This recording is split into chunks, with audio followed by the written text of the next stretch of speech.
ازيكم يا ابطال في فيديو جديد. في الفيديو ده هلخص قصه بنتين ضد كون، هو الفيلم اللي نازل لبنتين ريبوت، واللي يعتبر احسن حاجه نزلت الريبوت اساسا. من غير كلام كتير ما تنساش لايك والاشتراك، يلا بينا. في بدايه الفيلم بنشوف ان بين كان بيحاول يهزم فيل جاكس، وفعلا بينجح انه يهزمه. وبعدها بنشوف فيل، وده بيكون صديق الجد ماكس، واللي بنشوف برضو الجد ماكس وبين بيتقابلوا معاه. فيل بيقول ان في نيزك كبير جدا جاي ناحيه الارض بسرعه رهيبه. بين بيقول انا اللي لازم اواجه النيزك ده، انا هدخل الفضاء واخبط فيه وافجره. بس فيل بيحذره ويقول له ده خطر، لو اتكسر هيقع برضه على الارض ويولعها، ولو عايز تدخل الفضاء لازم تكون جاهز تماما. وعلشان كده بيقرروا يعملوا اختبار فضاء. بين بيبدا يدخل اختبارات كتيره، بينجح في بعضها وبيلاقي صعوبه في بعضها، بس مفيش اختيارات تانية، لازم يحاولوا علشان ينقذوا الارض. وفي النص بيكتشف حاجه جديده عن الاومنتريكس، بيشيل قطعه ميته منها ويصلحها ويرجع يركبها تاني في الساعه، والساعه بتتحدث وبتبقى اقوى من الاول. بين بيجرب الساعه بعد التحديث وبيكتشف ان عليه يدور على اقراص اكتر عشان يقدر يفتح الفضائيين. بعد كده بين بيطلع الفضاء بسرعه رهيبه، والنيزه كان فاضل له 10 ثواني بس ويخبط في الارض. بين بيحاول يوصل له بس بيفشل، ولا حتى بيقدر يوقفه ولا يغير اتجاهه. الجد ماكس وباقي الفريق بيعرفوا ان بين ضاع في الفضاء ومش هيرجع تاني. جوين بتقول انا لازم انقذه، بس الوقت كان قليل جدا، وفجاه الارض بتتنقص بشكل غريب، بس النيزك نفسه بينزل على الارض. هنا بنلاقي ان بين بيجي يتسحب من بوابه غريبه، والاومنتريكس فجاه بتديله بدله فضاء وبتسحبه جوه السفينه الفضائيه. هناك شويه فضائيين بيقولوا له انت فيل جاكس، انت دمرت كواكب كتير وانت لازم تتحاكم وهنحبسك جوه الاندرويد للابد. بين بيحاول يقنعهم انه مش فيل جاكس وانه مجرد انسان عادي، بس محدش مصدقه وبيحصل قتال، بس الاومنتريكس بتخلص وبيتحول بني ادم عادي. في ناحيه تانية جوين والجد ماكس بيحاولوا يتتبعوا اشاره بنت، وبالفعل بيتقابلوا مع كيفن. كيفن كان عامل ساعه جديده اسمها الانتي ريتريكس بس مش كامله، وبتعمله مشاكل. فيل بيقول له تعالى معانا، بين في خطر رهيب والارض كمان في خطر، وانا ممكن اصلح لك ساعتك. نرجع تاني للنيزك اللي واقع على الارض، ونكتشف ان النيزك ده اصلا كان فيل جاكس نفسه. بين في السفينه الفضائيه بيتحاكم، ولسه الناس فاكرينه فيل جاكس، فبيستدعوا تراكس اللي هنا مش مصدق بين، ومش صديقه كمان زي باقي المواسم، لا ده عدو بيقاتله. وبين بيخسر وبيترمى في بوابه تانية وبيتساب. في نفس الوقت جوين وماكس بيقابلوا فيل جاكس اللي بيقول لهم انتوا خبيتوا بين صح، وبيعترف ان هو اللي امرهم يصنعوا الانتي ريتريكس اللي مع كيفن. بين بيتسحب وسط مجموعه فضائيين عايزين يسلموا له الاومنتريكس لفيل جاكس عشان يرضى عنهم. فجاه بيظهر ازموس اللي صنع الاومنتريكس، بيقول لي مين الساعه دي بتاعت انا. بين بيترجاه ويقول له انا محتاجها علشان انقذ الارض واهلي. ازموس بيحكي له قصه ان فيل جاكس زمان كان تلميذ عنده وكان اذكى مساعديه، بس طمع في الاومنتريكس علشان يسيطر بيها على الكون، وعلشان كده هو السبب في كل اللي بيحصل. ازموس يدي لبين الاومنتريكس بس بوقت محدد كاختبار. بين بيجرب يعدي تيست، يواجه عقبات ويحاول باقصى جهده، وفي الاخر بينجح لانه ضحى علشان ينقذ غيره. ازموس بيقول له انت اثبت انك تستحق الساعه. في الجانب الثاني فيل جاكس بيهجم على الارض وبيحاول ياخد الانتريتريكس من كيفن، وبينزل اقوى بكتير، بيبقى عملاق ضخم جدا. وبين بيرجع للارض وبيواجهه. جوين وماكس وكيفن بيساعدوه، بس فيل جاكس بيتطور لنسخه عملاقه مرعبه. بين مش عارف يعمل ايه. ازموس بيقول له لازم تستخدم قوتك للاخر. بين بيتحول لاقوى تحولاته ويهزم فيل جاكس في معركه رهيبه، وفي النهايه فيل جاكس بيتقبض عليه ويتسجن، وازموس يسيب الاومنتريكس مع بين ويقول له خليها معاك مؤقتا. الارض بترجع زي ما كانت، والفيلم بينتهي بنهايه سعيده. وبما ان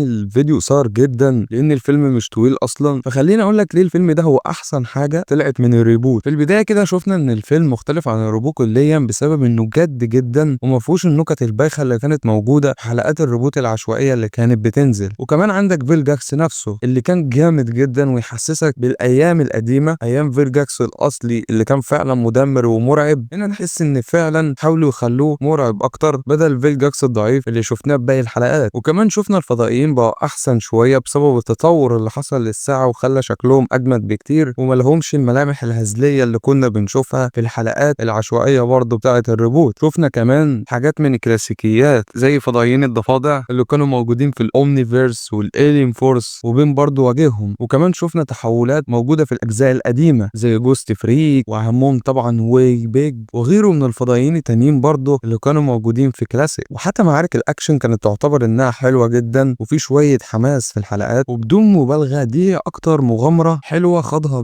في بين 10 ريبوت كله اصلا، بسبب كميه الاحداث اللي حصلت معاه. واكتر حاجه كانت عجباني هي الشكل ازموس، يعني ما اتغيرش قوي عن الاجزاء اللي فاتت، تحسه هو ازموس بتاع كلاسيك عادي جدا، يعني ازموس الوحيد اللي ما قدروش يغيروا فيه قوي، فهو حتى كرسم يعتبر زي ازموس التاني اللي كنا بنشوفه في الاجزاء الكلاسيكيه. ففيلم الريبوت حلو جدا، والفيديو ده كمان ما شرحتش فيه كل الاحداث، وده عشان تروح تتفرج عليه بنفسك. وتقييمي للفيلم في الاخر هو 8 من 10، فيلم حلو وممتع واحسن من الريبوت كله. قول لي انت بقى رايك في الكومنتات، هل شفت الفيلم ولا لا، وهل عجبك ولا لا؟ وما تنساش تصلي على النبي. وكان معاك ابراهيم، اشوفك الفيديو الجاي.